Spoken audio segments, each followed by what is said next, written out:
we're good. All right. Did you take pictures? I took a bunch. Do you want me to Thank you. Do we look super handsome? Well, I mean, if you guys all Sure, look at it, obviously. It's the 100th. I didn't even put on makeup. Yeah, that's true. At least I got the Vegeta shirt. Standard. you got a bunch, and then you can All right. have fun. Okay, guys. Ladies and gentlemen, welcome to episode 100. Click and subscribe. 100. Yeah. 3 digits. Sorry, we're having cat issues. We're gonna have cat issues, I think, Yeah. as long as there are So things in this room. If you hear weird noises, most likely it's my cat going nuts with, in this case, a pen. But she has a very short attention span, so that should Because be fine. pens don't cry when they die, and she'd Exactly. rather kill something else. Yaya was, it was so funny. She grabbed a big fly, and you know how it is. She gets in her mouth, she lets it go and catches it. And Yaya is like, what is she doing? I'm like, well, she's playing with her food. So that's what cats do. I mean, especially that one, because like, that's a hunter. And she just, like kind of, because she doesn't want it to go away, so she just knocks it out a little bit, but not too much. And then she let the thing, and she catches it and grabs it, and then spits it back out. And Yaya is like, oh my God, that's horrible. I was like, yes, honey, cats. At least That's what they do. And at It's least like, you and it's can't not hear a the fly mouse, by the way. scream. It's not a cute little mouse. It's a fly. I was like, yeah. And she watched, horrified, the cat just torture that fly for like 5 minutes. Yeah. She's like, it's so mean. I was like, yes, cats are mean. And that one is a hunter. She'll do it with birds too. Yeah. Yeah, I think what's gonna Those happen big is birds? she's gonna Oh, be yeah. snagging them off Those the roof pigeons. here. Yeah. Are we gonna have a pigeons in the middle of the table, like getting slaughtered alive? We have an owl in our neighborhood, It would not survive. and I can tell because I'll get Owls are mean, small but- birds or mice Yeah, that oh, are yeah, yeah. semi-digested, Yes. just barfed out with this like shit like stuff. Who knew owls were that? Gangster. Yeah. They kill and everything. Yeah, it's owls crazy. are fucking terrifying. Yeah. So Anyway, episode 100. It's not episode 100 if I don't check to make sure it's recording. but for the 100s, you better. Yeah. Yeah. All right. Because we had a real fancy photo shoot before this. So. Yeah. So, anyways, 100 episodes. We could reflect on that for a long time. I think we'll do just a bonus sit down with all of us. We call it 100B. 100B. For that sake, just so that we don't have an episode of the podcast that's not just blowing your minds. So sure, this one. Yeah. This one, it will be. Well, and to before we start with this one, by my calculations alone, and this is only knowing what Julien's telling me, it seems to me like we have 1, 2, at least 3 or 4. That's not counting any Q&As that get inserted in there. Yeah. Like 3 or 4 like Julien's topic episodes. That's possible, yeah. That are going to Well, be one more. Yeah. So actually, probably by the time you see this, the episodes have been coming out even faster. Yeah. Because I can't slow him down. No, right now. So if there was one thing I And learned gonna in explain 100 why. episodes. Yes, exactly. Don't slow me down. But I'm going to explain why I'm not slowing down. Yeah. I've discovered a way to negate most of my symptoms. Okay. I kid you not. So I have a cool story. So I'm going to the gym. I train, right? So I leave the gym. I train like really hard. Like my training has been really good lately. The distress tolerance stuff and everything. So that's going to come into play. So I get out of the gym. So I'm, sweaty. I forgot the chocolate milk. So I'm like, oh, you dumbass. By the way, I managed, and that's going to be important. I managed to train for the hour and a half plus without the chocolate milk going like, yeah, I'm fine. Mm-hmm. So I do that. So I get on the bicycle, on my e-bike, right? That's going to be important. My kick-ass e-bike. Thank you, Amin. And I want to stop by IKEA. So I'm sweaty. I just put clothes on and I'm like, fuck it, let me stop by IKEA because I started building all the stuff that you don't see right there for my clothes because that's basically my walk-in closet. Yeah. Because I'm that gangster. But I'm missing those fucking steel baskets, the metal baskets there. Yeah. Right. So of course they didn't explain that I had to. It's IKEA. Yeah. So I'm like, fuck it. I'll go by IKEA and then I'll get 10 of them. So you see them, right? I did not realize they were that big, and they're very heavy. Okay. Which I didn't realize either online. Are they each individually boxed also? Yeah. Yuck. Yeah. Because they'd stack into each other real nice, but not when you buy them one at a time. But you see the size of the basket. I didn't realize they were going to be that big. Yeah. So I go to IKEA, and IKEA is actually the opposite direction from my place. So I'm adding 10 minutes to my normally 25 minutes. Yeah. So on the bicycle, technically, I'm 40 minutes away from home. And I'm like, doesn't matter, I'm going. Yeah. I go through the hood, by the way. There is a hood in Amsterdam, and I went through it on my very expensive e-bike. Yeah. Anyway, I get to IKEA, so I go there, and I'm like, fuck, I gotta pee. That comes playing into the story. You can't pee because bathroom's closed. I'm guessing COVID-19, whatever. It's a fucking headache. Anyway, I go there, I can't find the thing. It takes me an hour. Eventually, I get the basket. So I'm like, man, it's humongous and heavy. So I'm like, fuck it, I'll buy 10 because that's what I said. So I buy the 10, which I managed to put into those blue bags and everything. But so it's in a way, so I still have to pee, by the way. So then I realized, I put it on my shoulder, but both don't go. So it's kind of one here, one across my elbow, and then I'm like this, going like that, and I'm like, it's an e-bike, I can do it. Yeah. All right, so I take this, right, and I start going on my e-bike, and of course it starts raining. Because when Amsterdam, in Holland. Not too bad, but just enough. And I'm like, but at that moment, my mindset is very specific, which is, no, this is good. First of all, because this is distress tolerance. Those are the type of thing that normally throws me off, like negative repetition. Like I talk about it all the time, like the distress and stuff. And I'm like, oh, like, fuck it, I'm going home. And I'm talking about like, and then I'm going to explain why, but I'm like, no, this is good. Like, spend energy. That's literally my mantra. No, spend the energy. And every time I want to back off from that, no, this is daytime, you spend energy. So I get on the way back, and it's a long drive. Until halfway through, I realize I did not time the charging of my e-bike properly. Oh no. Oh yeah. And the e-bike runs out halfway through.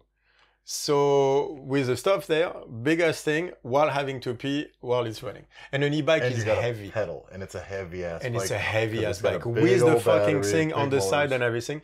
Never stopped once. More importantly, never got stressed out. Not once. In the entire time, I actually managed at some point to go into thinking about lactate, stuff like that, where I didn't even feel discomfort. It could have been an extremely uncomfortable situation. Mm-hmm. Usually, it should have been. But I was like, nah, I've been working on distress tolerance, and this is just about spending energy. I'll explain. And I made it home, never got stressed out. Something that stressful, first of all, I should have stopped 2 or 3 times. I didn't. I just went straight home on a fucking pedaling like crazy. I was sweating like a pig. But remember, I haven't eaten for like 4 or 5 hours. I trained first, then went to IKEA, then came back while having to pee, while my e-bike is running electricity because I didn't charge it. I never got pissed, never got angry. I got here, never got stressed out, didn't crash. Yeah. Nothing. None of the negative stuff that normally crashes me so bad. I had zero of it. I negated completely the symptoms. So how did I do it? How did you do it? Exactly. So that's what I want to talk about today.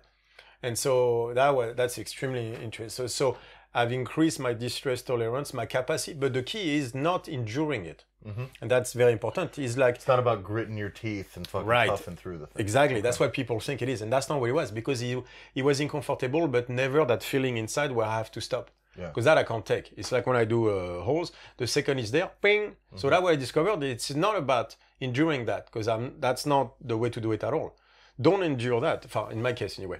It's don't feel it, which is not the same. Yeah. So it's not that I endured the uncomfortable. I did not feel uncomfortable. So how did I do that? And that's what I want to talk about today. So what I want to talk about today is a nutrition protocol, but within the Voltron effect. Okay. Right? And nutrition protocol in the Voltron effect, I want to show you that, and in a way, it applies to the system, to the brain networks, to psychology, to all that stuff. And to recap quickly, Voltron effect is where basically the kind of the concept, I don't know what you call it, or catchy phrase, I guess, for basically how you need to look at everything as an event, as an event, as a whole thing. Not just looking at isolating parts, isolating a component or a mechanism or a chemical reaction or anything. So, and it turns out that's what the protocol, the nutrition was only one aspect of a greater idea.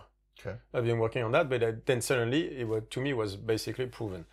To go into that, I need to establish in a way, one thing first, by the way, because we need to talk about this because I made a post, and I'm going to say it there, is that there is no aglycolytic training because there is no aerobic glycolysis versus anaerobic glycolysis. There is only glycolysis, there is only glycolytic training, and lactate is always the end product. It's not pyruvate. Pyruvate turns into lactate anyway, either aerobically or anaerobically.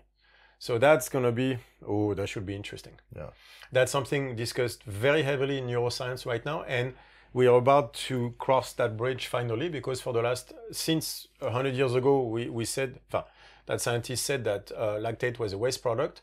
We have, and in 1940, when the glycolytic pathway was discovered, we've been fucking it up royally ever since. So that has introduced the idea of aglycolytic versus glycolytic training in strength and conditioning world, all that stuff. And none of that is true. There's only glycolytic training. There's only the glycolysis, and glycolysis only works with lactate as an end product. That matters because it affects the brain a lot. Okay. So I'm going to come back to this as we go. But that alone should get most people saying, what the fuck is he talking about? Yeah. So please come at me, because I can't wait for that one. Yeah, ask your questions on that one. Yeah, please, come at me. Just be rough too, tell me I'm wrong, because I can't wait to rub your nose into it. It's like jiu-jitsu, you leave just enough space for people to come in, and then you can choke them out. So there you go, bring it on. Just enough rope so you can hang yourself. Right, so let's go at the Voltron. So the protocol, what was the idea? Circadian rhythms. So during the day, you're more towards sympathetic, which is spending energy. Yeah. At night, you're more toward parasympathetic, which is conserving energy, healing, all that stuff. Right? Sympathetic versus parasympathetic. Yeah. The idea was so you eat for what you for what's coming. So 3 types of nutrients: fats, carbs, and protein. Fats and carbs during the day because it's more toward energy. Yeah. To have energy to do something, to spend. And at night is protein, which is an entirely different type of nutrient, which is going to be there to allow you to recompose, to heal, and then that requires energy conservation on the parasympathetic side. One of the reasons it requires energy conservation overall is because digestion of protein is so energy consuming on the other side. So you can see there's a relationship there. So there's 3 types of nutrients. And on the other side, we're going to look at the brain networks. So the brain networks, there's many brain networks, but we say there's mainly 3. The first one we have is the default mode network, the task negative network. Yeah. I talk about it all the time. And on the opposite of that, we have the task positive networks, usually decomposed into the salience network and the executive network. Right? Sometimes they name differently, but it's the same thing. So 3 main networks, 3 nutrients. I was like, is there a relationship possible? Who knows? All right, so then we start going at it. So in one of the podcasts, I talked about the idea of what if we could, what if the circadian rhythm would apply to brain networks as well? So we would have circadian rhythm during the day means more expending energy. Mm-hmm. So expending energy that's a sympathetic side, but that would be the task positive networks. The get out and do. Get out and do stuff, which makes sense. Yeah. Right? From a circadian perspective, that's exactly what you do during the day. You do more stuff. Mm-hmm. And nighttime would be more toward the conservation of energy, stuff like that, the task negative network. So from a physical perspective, physical expend energy, that's task positive network. Physically don't expend energy, that's task negative network. The reason it's called a default mode network because it was seen as a network that is being used at rest. Yeah. Right. Yeah.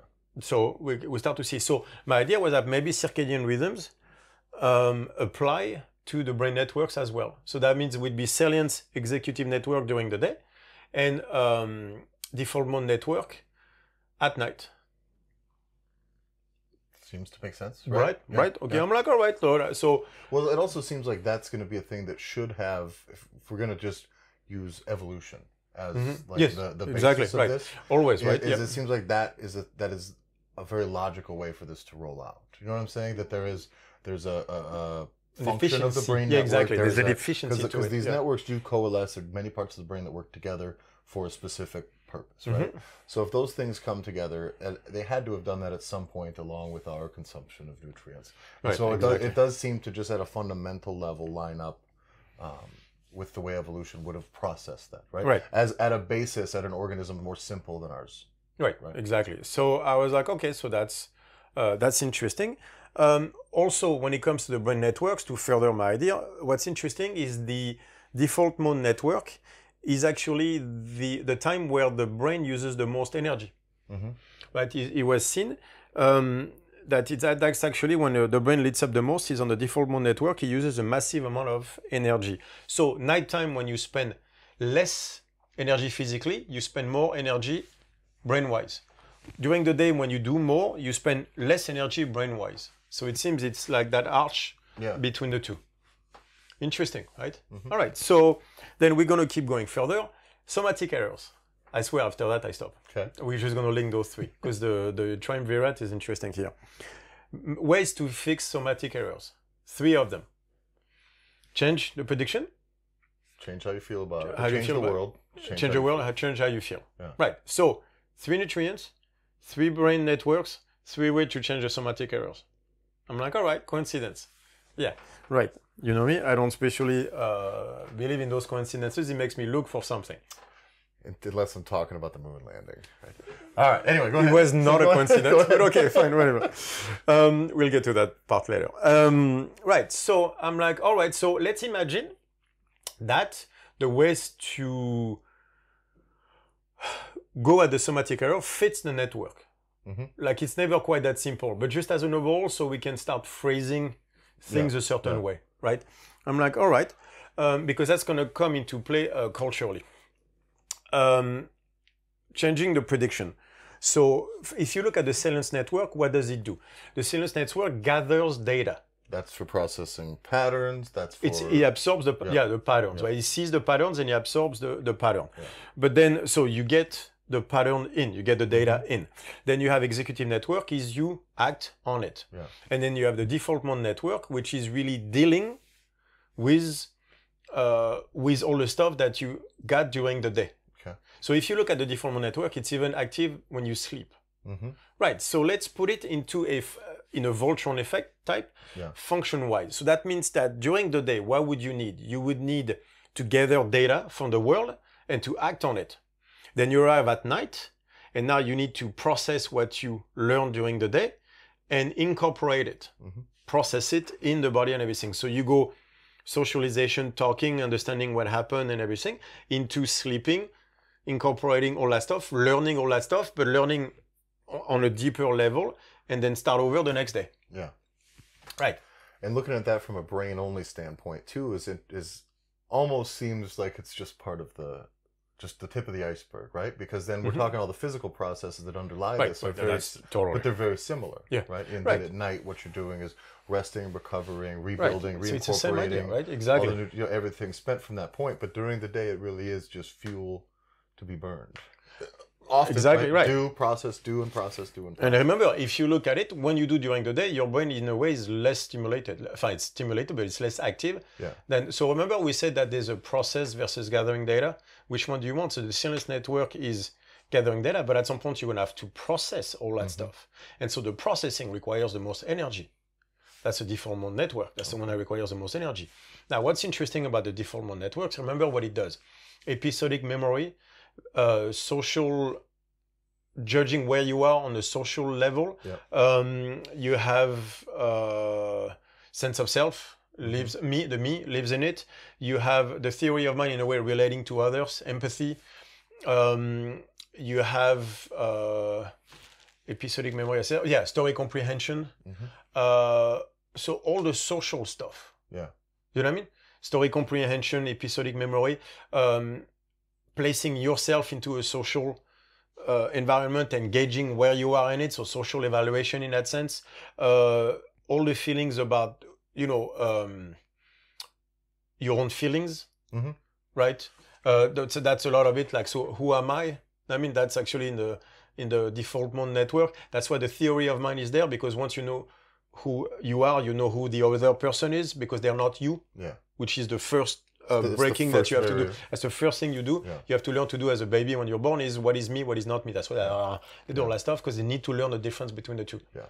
And then understanding those same processes within you via that observation is how you see them in there. And so that's why the dreams, the REM sleep, all that stuff, because you have to process all the shit that happened during the day. Okay. So that's the processing center.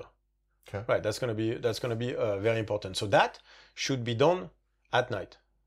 Right? Mm-hmm. All that stuff. Makes right. sense. So that means that you would have the salience network, which is gather data, act on it during the day, spend energy, right? And at night you would go toward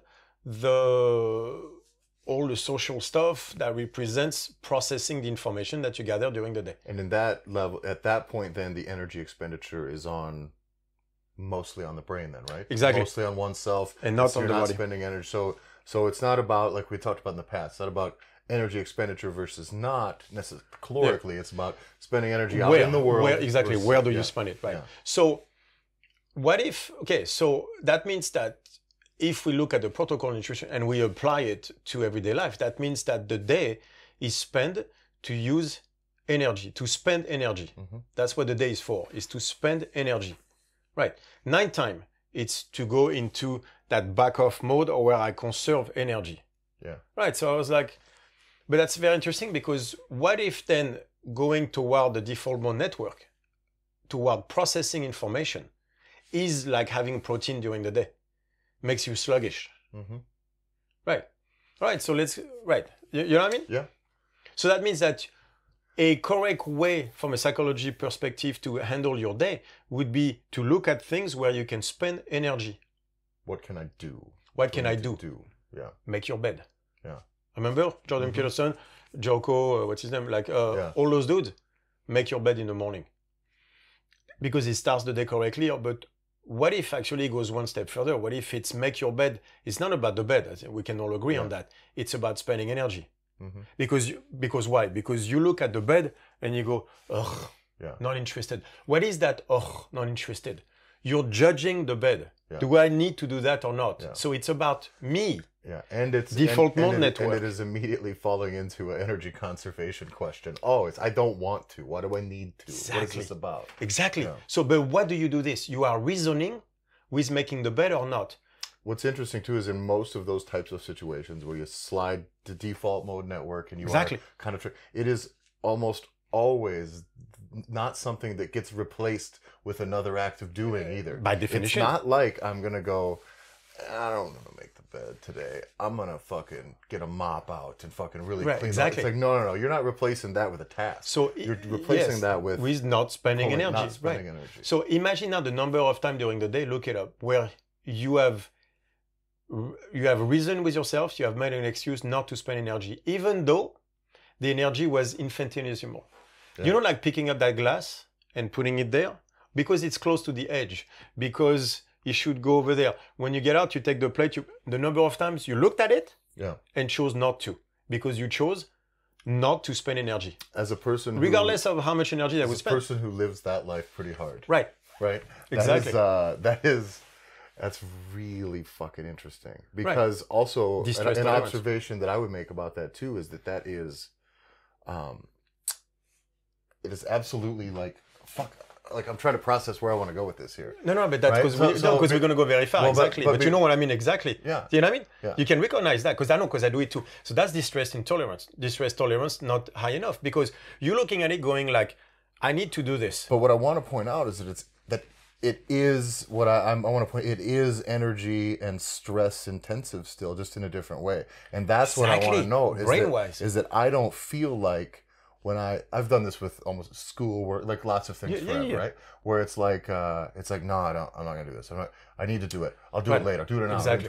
The problem is still I'm conserving energy, but expending a fuckload of energy mentally. Avoiding it. That's a default mode network. Yeah. So you're spending the energy processing, but not doing. Yeah. So you're going against circadian rhythm, which we know mental. Mm-hmm. So what if? Okay, so now let's stop right there because we're going to come back. But let's take a small trip on this side here. Okay. Being stuck in one network and not being able to switch. We talked about the ventral attention network. That's a lack of authority over yourself. Yeah. Back to boredom. Yeah. What if being stuck in only one network would you consider that as a mental disorder?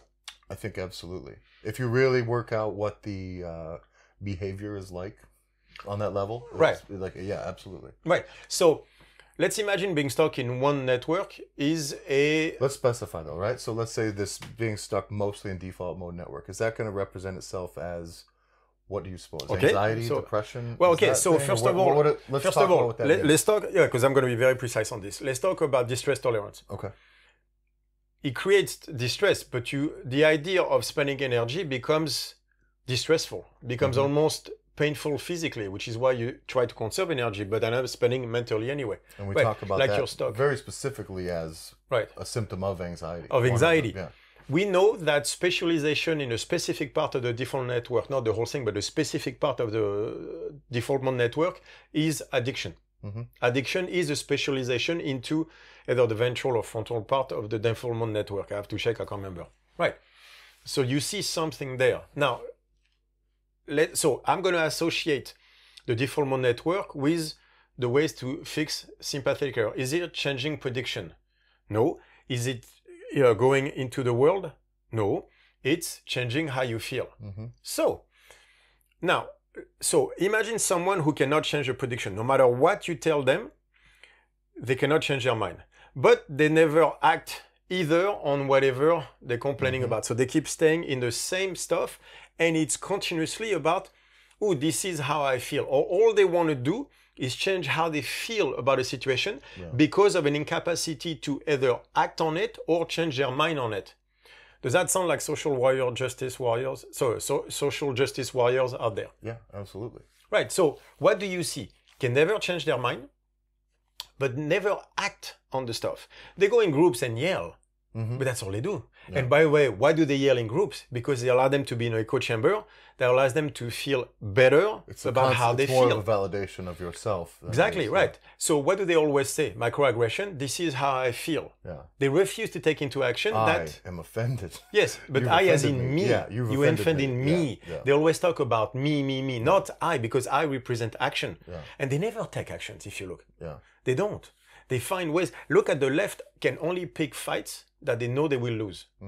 Have you noticed that? Absolutely. Like, for example, like the stuff with Greg Floyd. Is his last name? Lloyd? Lloyd. Floyd? Lloyd?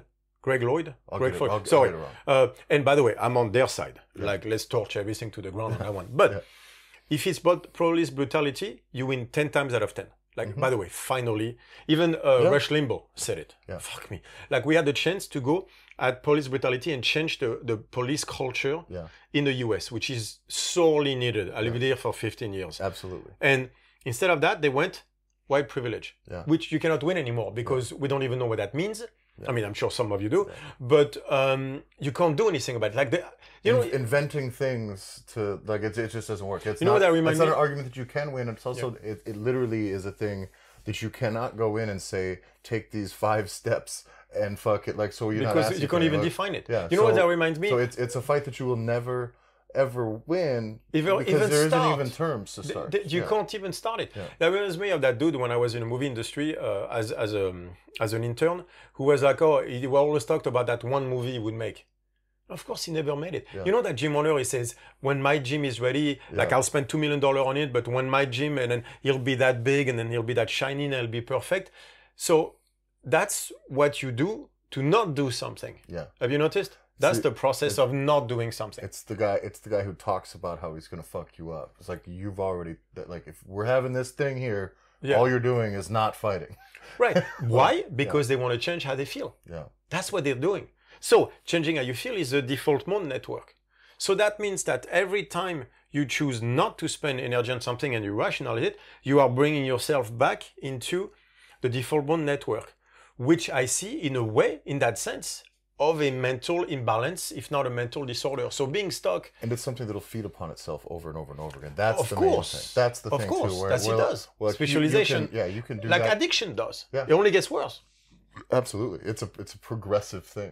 Progressive as in it will progress further and further. Because you keep specializing into a network, you get stronger, the hyperconnectivity starts to develop. And there's a habituation to, we talked about it, all of the stuff with rewards, the way the brain handles all that stuff. Because then you go toward addiction too and all that shit. Yeah. So that means that you would spend your day looking for things to do. So going back to psychology on the side, again, make your bed in the morning. Why? Because it's not about the bed. So me, I don't like objective versus constraint. So instead, I told myself, all right, you're going to spend this amount of energy on, for example, making the bed. But that doesn't mean I will finish making the bed. I'll just, once I'm done spending the energy on that, because remember it's at 4%. Yeah. If I spend too much energy, I'll crash and I'll go back there. Yeah. So my constraint was I have to spend energy, but never to the point where it's going to crash me and bring me back to default mode mode. So my constraint was during the day, no default mode network. Yeah. And so suddenly when I was on that bicycle, what I did, especially when the electricity went out, and I'm like, fuck, is like, so, people are looking at me, default mode network. My poor self. Falling off, yeah. Default mode network. I'm gonna get wet. I'm gonna get wet. Fucking IKEA. Yes, exactly. Getting angry at myself. What didn't I? Yeah. Episodic memory. Consider why didn't I charge it? I made a mistake. So instead of going into that weird, snowball effect of an anxiety and then going like, is this how I feel? I was like, no. The only thing that matters for the next few seconds is spend energy. All right. So I focused on pedaling, but not focusing on pedaling because again, then I would have felt the distress. I was just like, no, this is good. Your day is spending energy. At night, you'll crash as hard as you want. Yeah. Right now, it's good that you're spending energy. And suddenly, it felt good to do it, even though it was in a ridiculously uncomfortable position. The pleasure of spending energy become greater than the discomfort of the position. Because I was like, no. This is good. You're spending more energy. Yeah. Good. Well, that's really interesting. I also think that having time like that, like a chunk of time where like that, like riding the bike, like things like that, where you kind of are forced to, because I think in that situation, you're not spending enough energy out biking out necessarily for it to be a whole thing. So I think that mentally you could still go into that place be riding your bike. Normally, but I would have Jesus, you know what I mean? And that's going to be that weird boredom that turns into anxiety. Anger. Yeah, exactly. This is because I'm impatient. So what I found with just if that's for sure. I think impatience is a symptom of boredom, which is a symptom of exactly, whatever that stuff. Because impatience for me is it's an inability to connect with the moment. Meaning if I'm sitting here and I'm waiting, boredom, I'm fucking not happy because I don't want to be doing this. But when you do that, if you look, you're feeding the brain anger that's in the brain. Yeah. So you're getting away from action to feed anger. Yeah. So you're going away from the task positive to go to task negative. Maybe that's the mental disorder. Yeah. You know what I mean? And so therefore, there would be the protocol, just like for nutrition, would be applied to everyday life, but for your brain at work.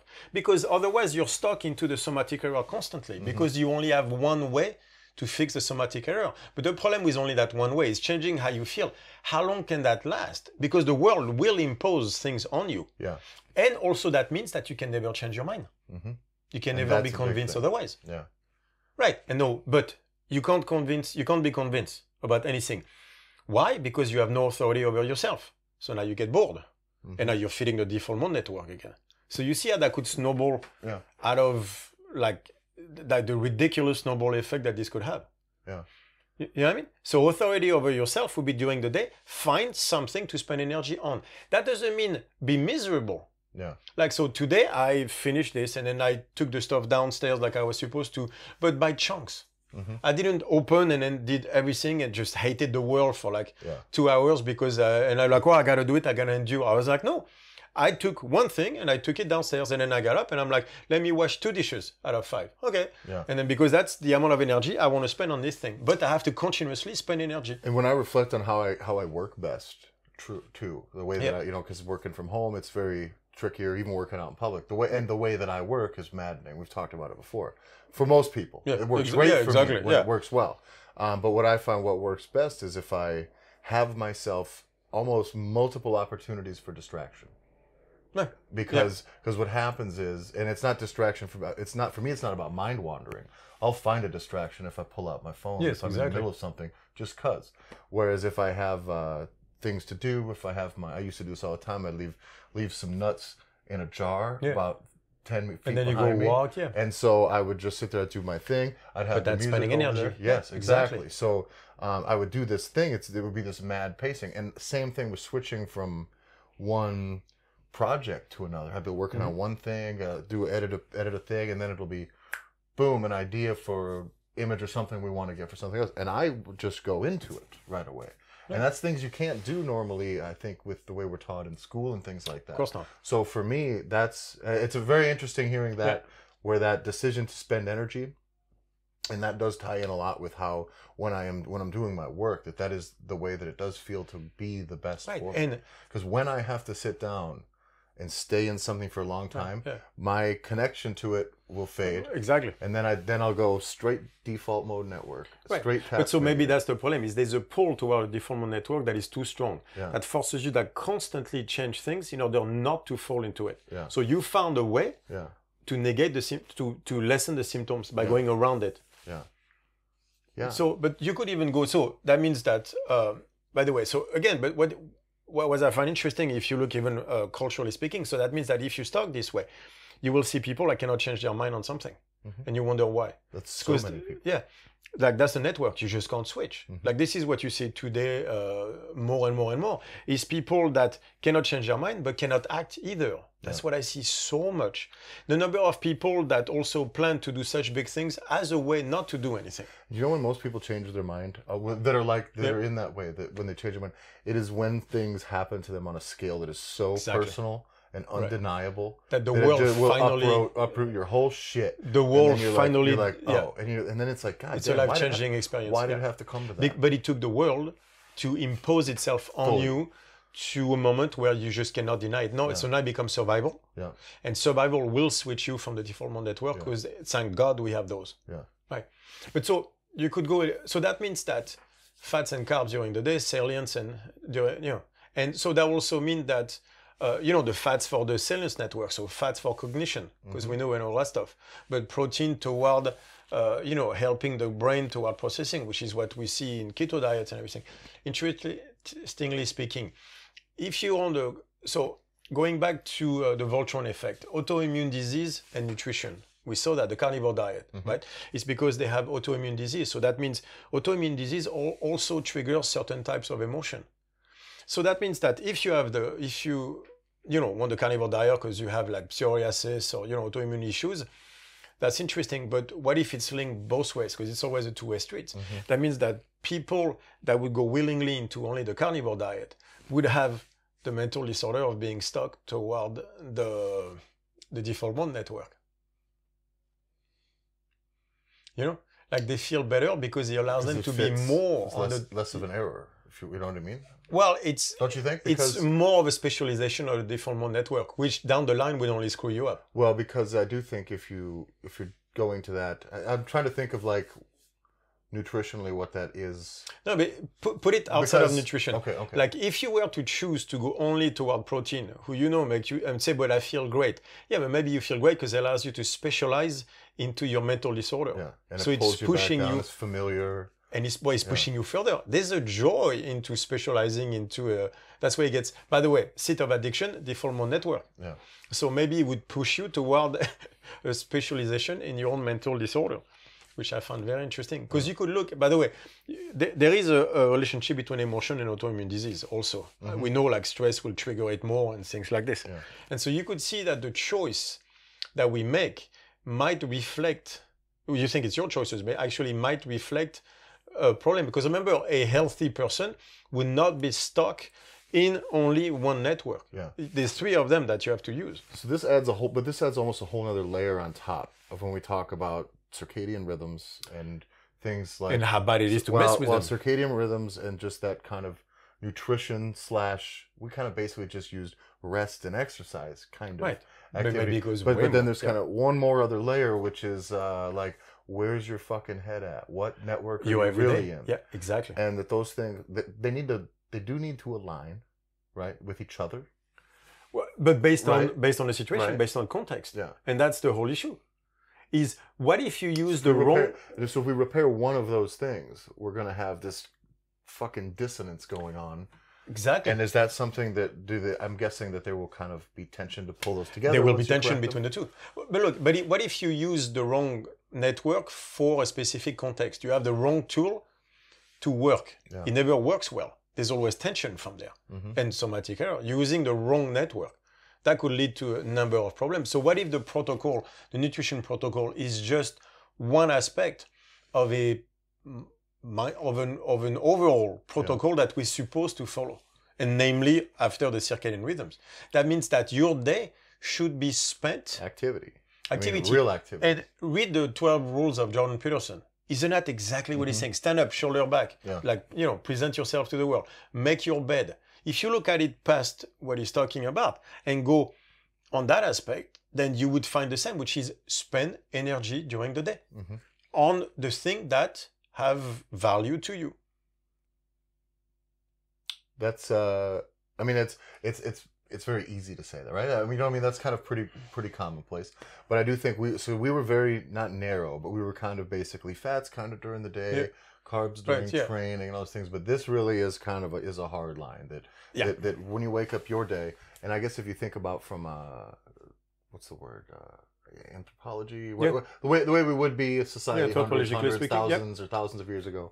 I think that is absolutely how things would have had to have been. Look, people and rituals in the morning. Yeah. Where if you mess with that, you're in so much trouble. But even in tribal communities, you're going to get up when the fucking sun comes up because you're not going to sleep when it's up. You know what I mean? Yep. And then you're going to do the things that you need to do. And oftentimes that's so much just in that era was going to be work.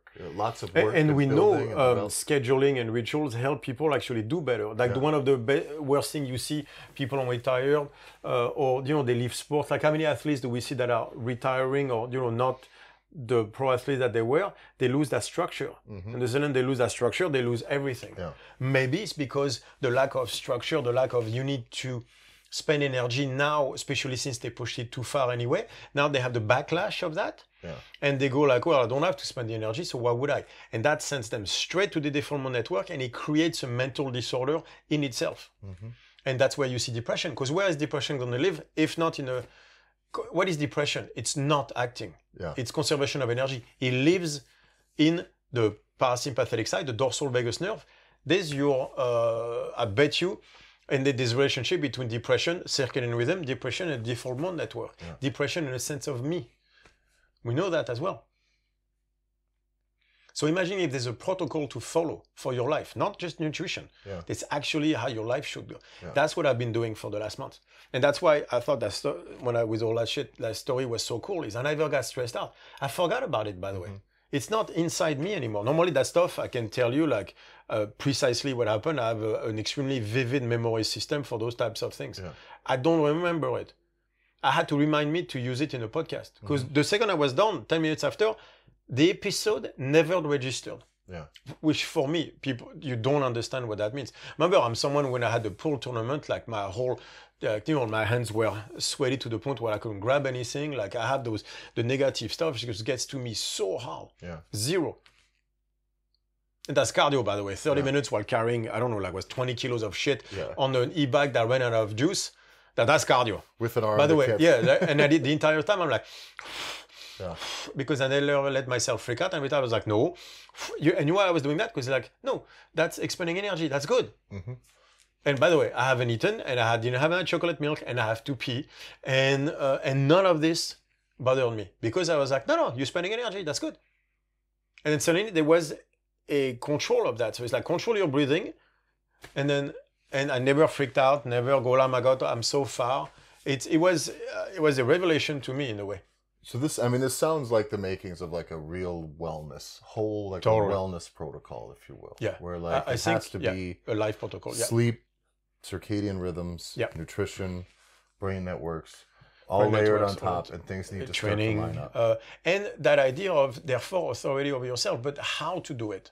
My problem with make the bed in the morning, stuff like that, is like I make the bed, I look at it, and I'm like, the world hasn't changed. Yeah. Because that's not the point. So that's why I could never relate to all the military guys, to Jordan Peterson, who say, make your bed in the morning. I'm like, no. Yeah. Stand up with your shoulder straight? No. So as much as I respect the man, because I find him one of the smartest guy out there, there's a number of stuff on like responsibility of yourself. Yeah, I got that. But that's a different kind of responsibility. Then that means your responsibility is finding stuff to spend energy on. So this morning I started cleaning because I was like, well, I'll spend energy before I go, because they open at 8. Yeah. I was like, it's 7:30, I got 20 minutes. Spend energy on something. I'm like, all right, well, there's that stuff I haven't done. So I did a little bit of that and a little bit of this. And before you know it, I'm here and I'm rearranging everything. And suddenly I come home and I'm like, fuck, it's done. Yeah, I like it now. It's clean. It's set up. Yeah. I like it. Yeah. Well, I think then that's going to, your walk away from those things is an entirely different thing. So everybody knows what it is to procrastinate your way out of something. Exactly. That feels very different after the same amount of time. Right. Essentially. Right. And probably the same amount of actual energy. Most likely. Except one is you're spending the energy on the world, the other is you're spending it on just stress on yourself. And probably more, because if you look at the amount of energy that it takes for processing, it's 15% when it's fully activated. That's so more toward for example, the brain in the morning uses about 10% of the glucose. At night is 20%. So to create lactate, to feed the brain. So but that also proves what I was saying. So the brain uses more energy at night. That's parasympathetic, that's the default mode network, that's the processing of information. Yeah. And so the whole thing makes a lot of sense when you put it like that. So the protocol goes way past nutrition.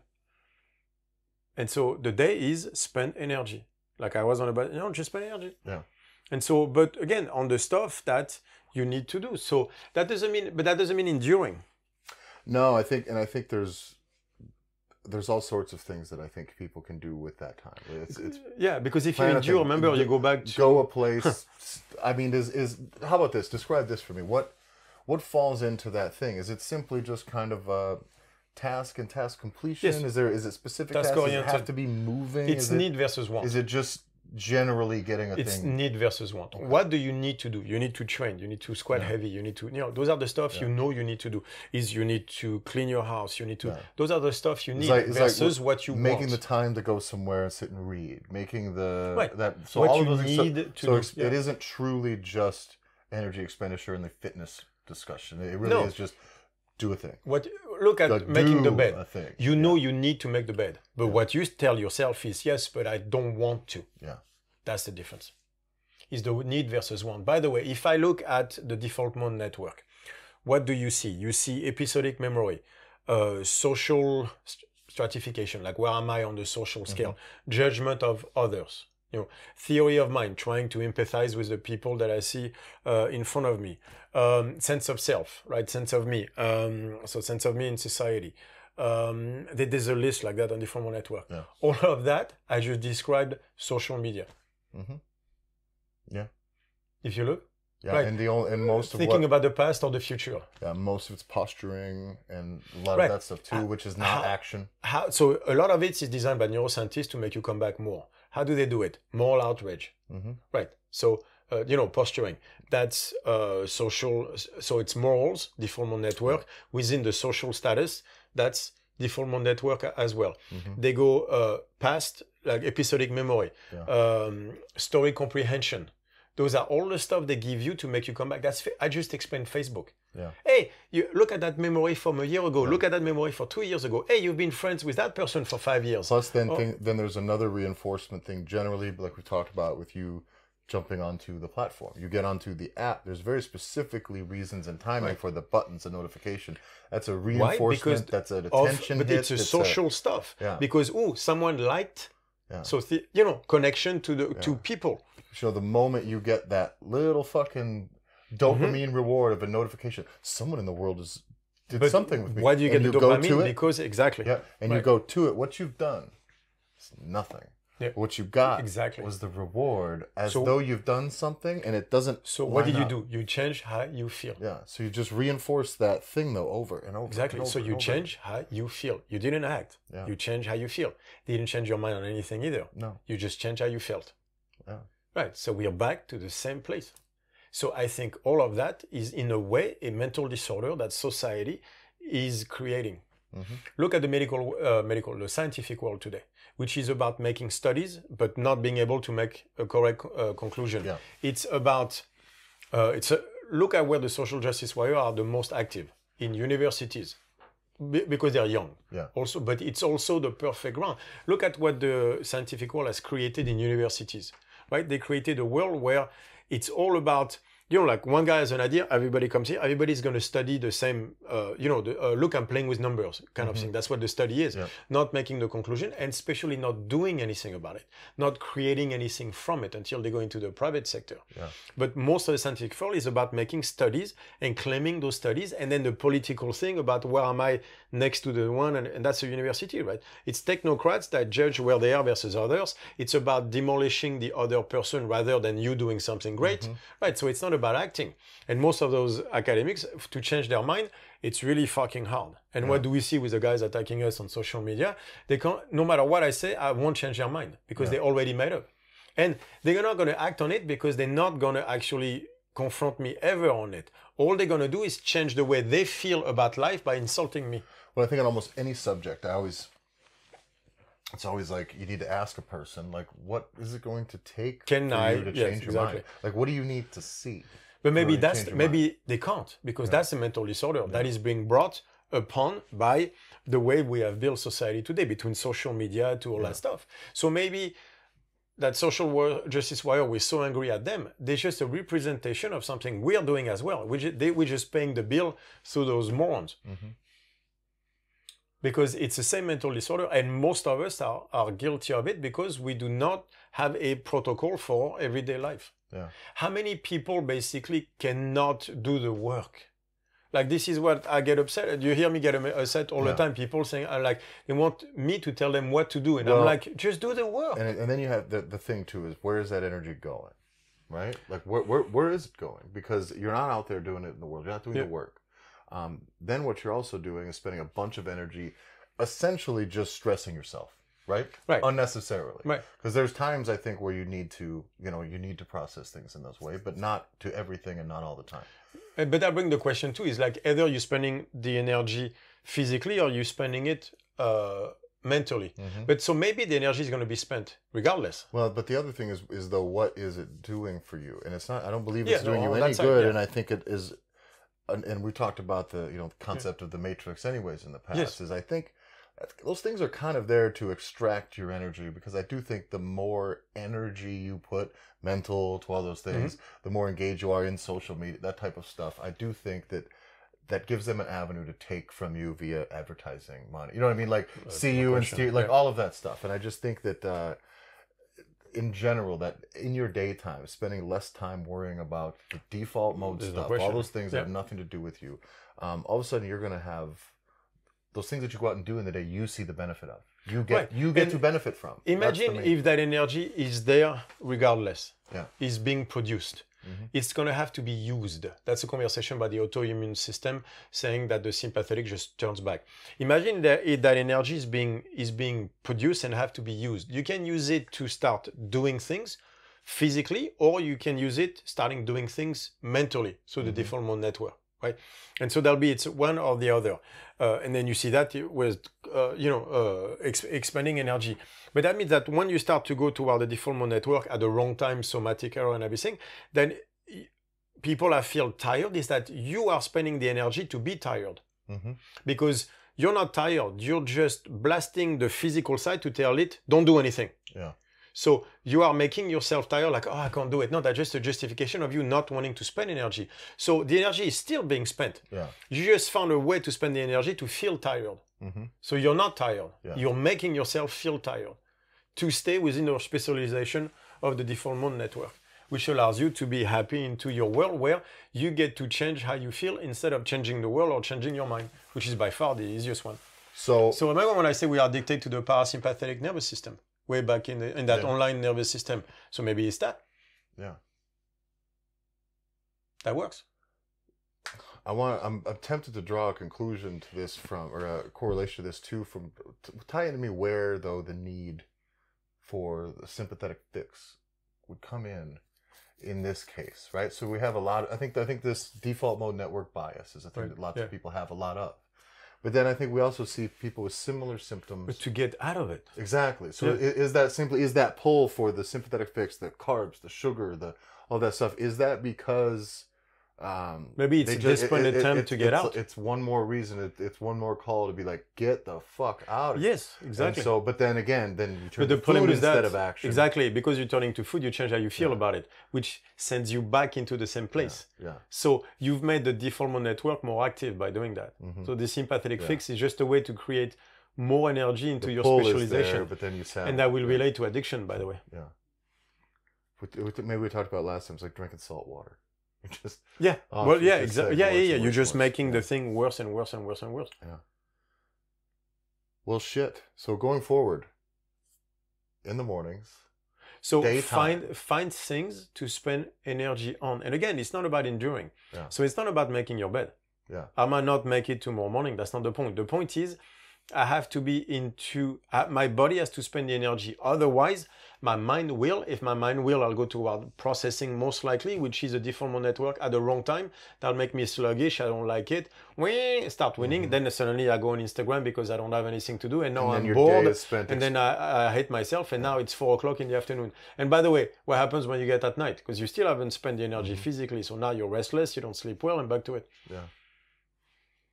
Crazy. So find ways, but again, when I say spend energy, that's the thing is you can't train all day. Maybe that explains to you why people need to train all day because they need to be moving all day. Yeah. Their imbalance would be to be completely in the executive network where they can never back off from it. But that's a mental disorder as well. Remember, you need all three because at some point you're going to have to back off. So it's not going back to that 4% that we were talking about. Spend energy, 4%.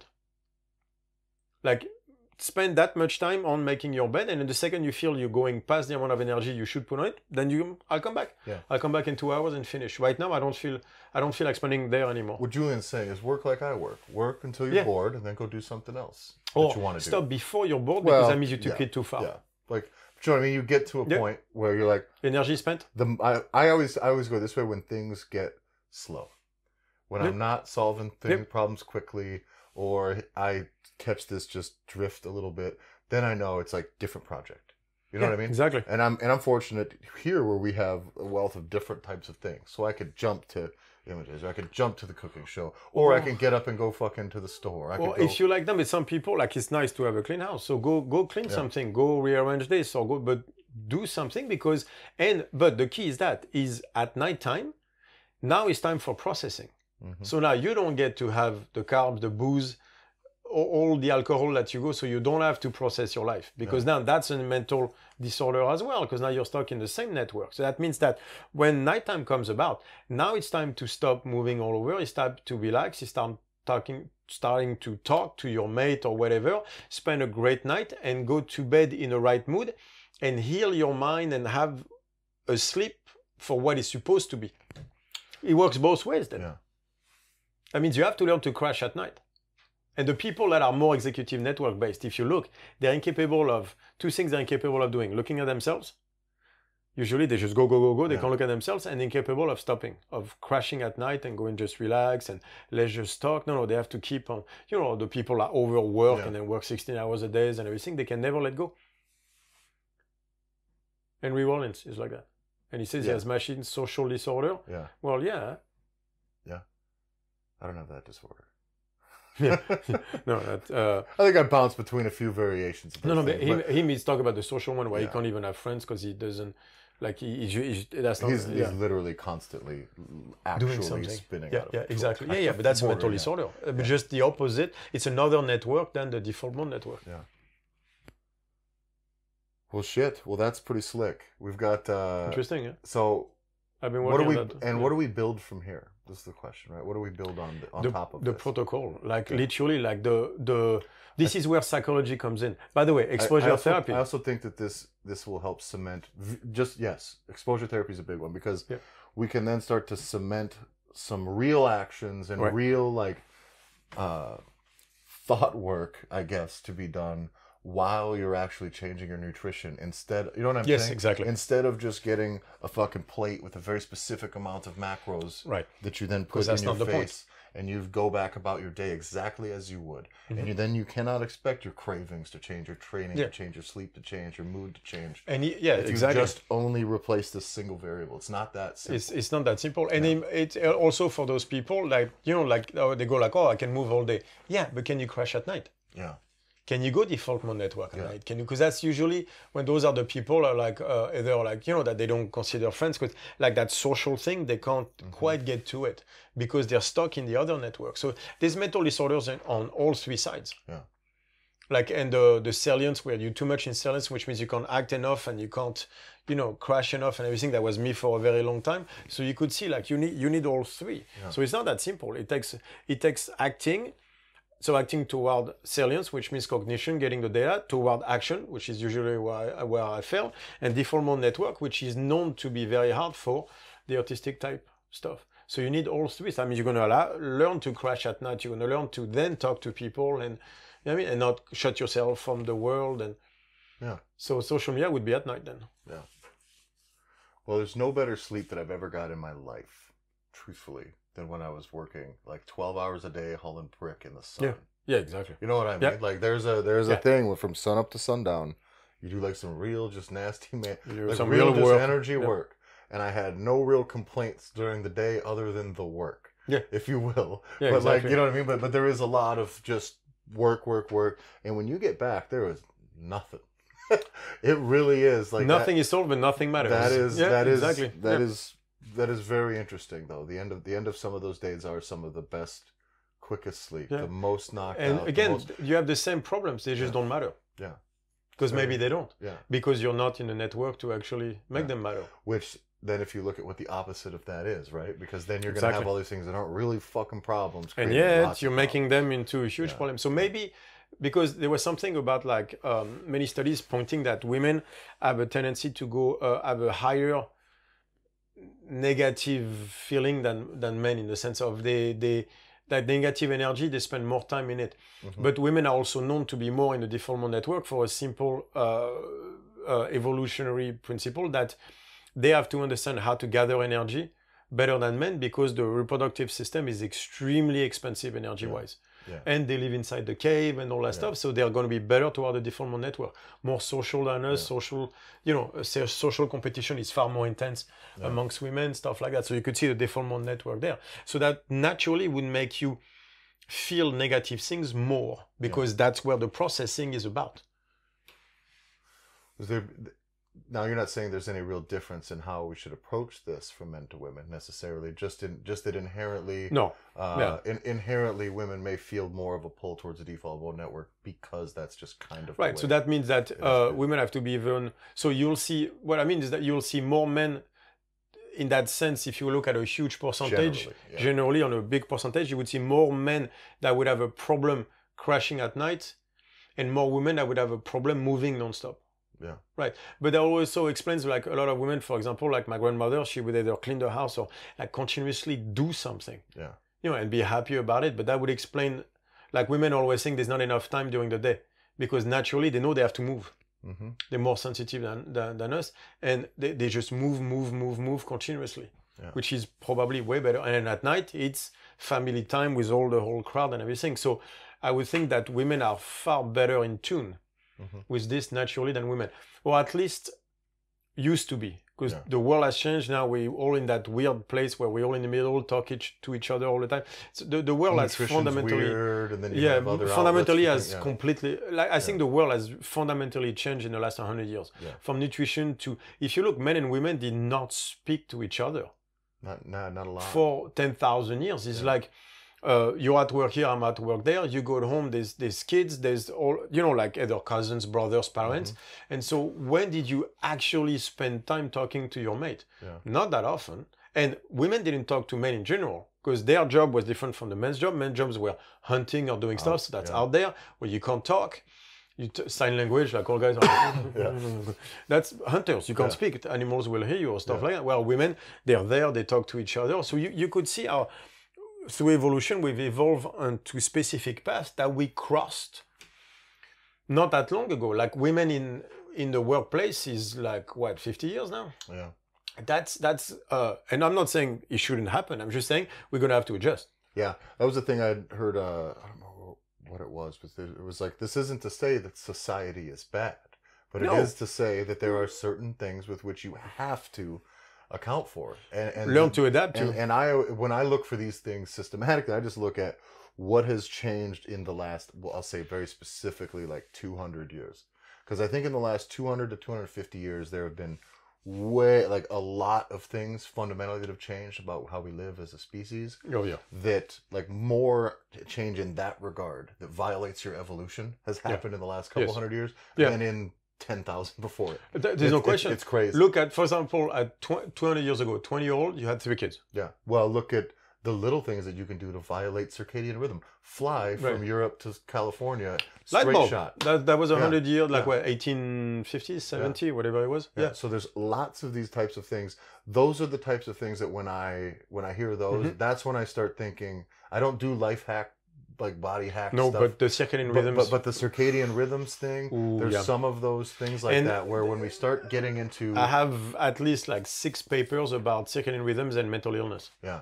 And so I think circadian rhythm's a big one, like we said with international travel. That I think, if ever there was an exception for stimulants, it might be that. Yeah, because to get you fixed. I don't know, but the last one was rough.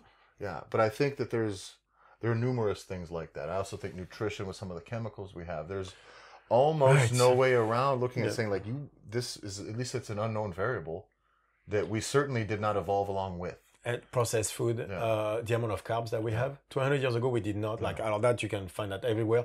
Grain was not as readily available. Like, not the quantities, not the different types. And then gene splicing on wheat. And then the narrowing, the centralization of the food supply, generally.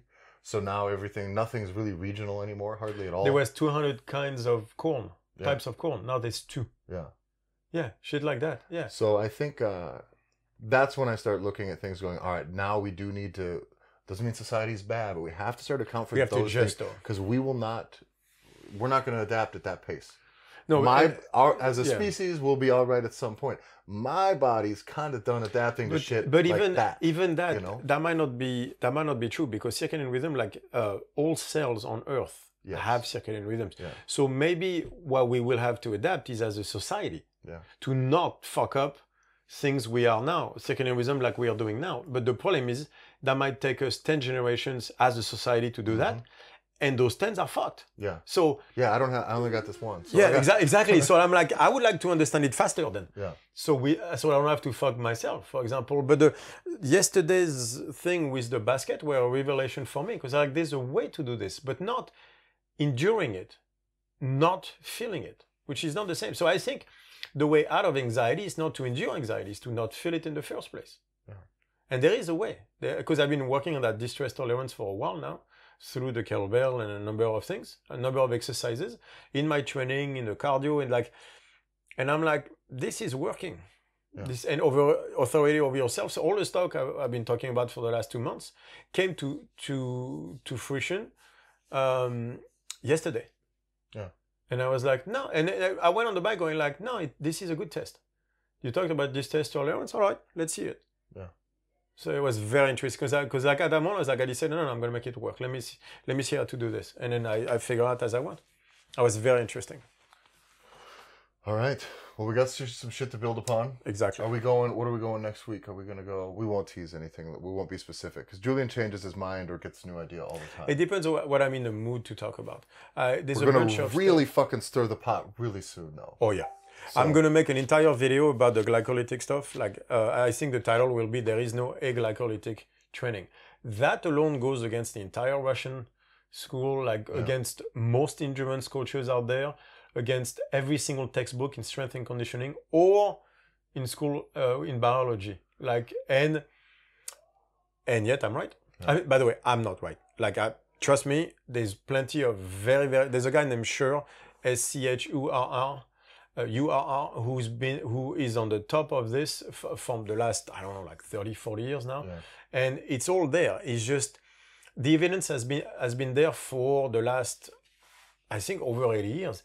It's been, maybe not willingly ignored, but it's been willfully ignored by common scientists. It's very strange. but it's also very interesting. Yeah. So that's gonna be actually a very, very thorough thing we're gonna be getting into for a little bit. You won't be on the podcast, so yeah. We'll have someone on the podcast, won't we? No, we have some on the podcast, but the thorough stuff. Well, we're gonna do some blackboard stuff with that one, because this one we want to definitely have ironclad. But that's gonna be a big piece that we're gonna hopefully get to build a lot on in the future. So keep an eye out for that. In the meantime, thanks for listening. It's been 100 episodes. If you've been with us the whole time, you're a real OG. If you're just finding us, you need to get caught up. We've got because we've been putting out so many now. I'm looking like I have no idea. I have to rush them out quicker because we've got so many. Still. So you're gonna see if I'm getting messages from people the other day who are like, "Man, I am behind." I'm like, they're all of a sudden people who've been keeping up. They're like 3 episodes behind, 4 episodes behind, and I said, "Well, we're producing. I don't get to. Well, there's a thing that you just can't do is I can't put a lid on Julien's brain. Yeah. And if we don't have a microphone for him to talk to, that's putting a lid on Julien's brain, because you do have to make room. Yes, exactly. I do have to make room, and the idea that I have to have a thought and revisit it in 3 weeks when I'm already 2 steps past that, it's very hard for me to do. So I like this. So that's why we want this we're filming twice a week. And at this rate, there's no way that we would go less than that unless we had to travel or something away. Like we would never plan for less than that. So so right now, since we have an abundance, you might see a big rush come out soon. So so that's exciting. We will 100 episodes. I really appreciate y'all. So you know what you should do actually on the next one is movement box. You know, like the load, carry, and hold, the planes of movement. Did we do that one? I don't think we did. And by the way, at the end is energy system, so that'd be kind of nice to go put that into the energy system. I don't think we've ever done that podcast. I don't think we did. All right, I'll have to look. I looked, but I don't think we did. Okay, I don't know. I don't remember. I don't know.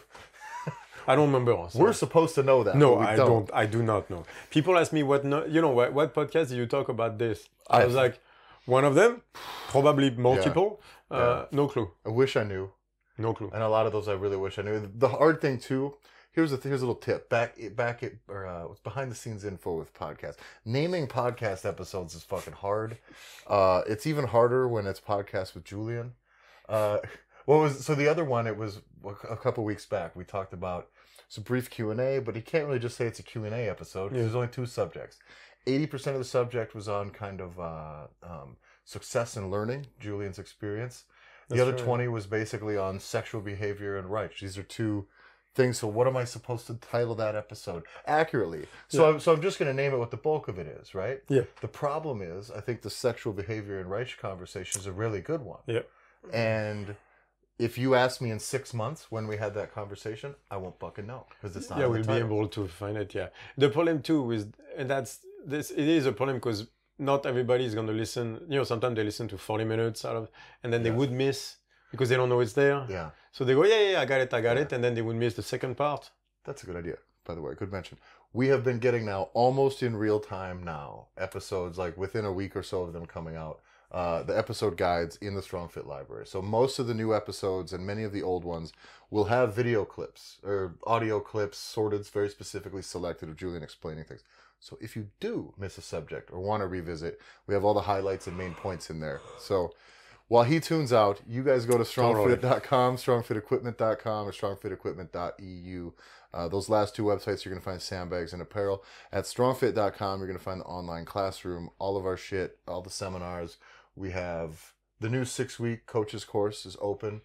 People signing up. That is very limited space because that is basically essentially Julien and Richard's time done with you directly one-on-one. So that is, if you want in on that, you're going to need to get in before too many people do.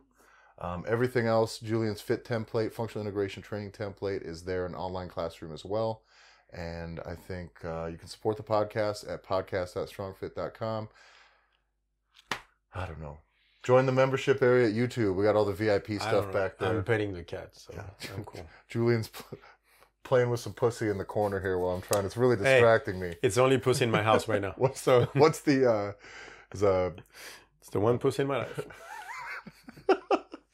Just another podcast of ours sidetracked by some pussy. So we'll see you guys next week, and thanks for listening.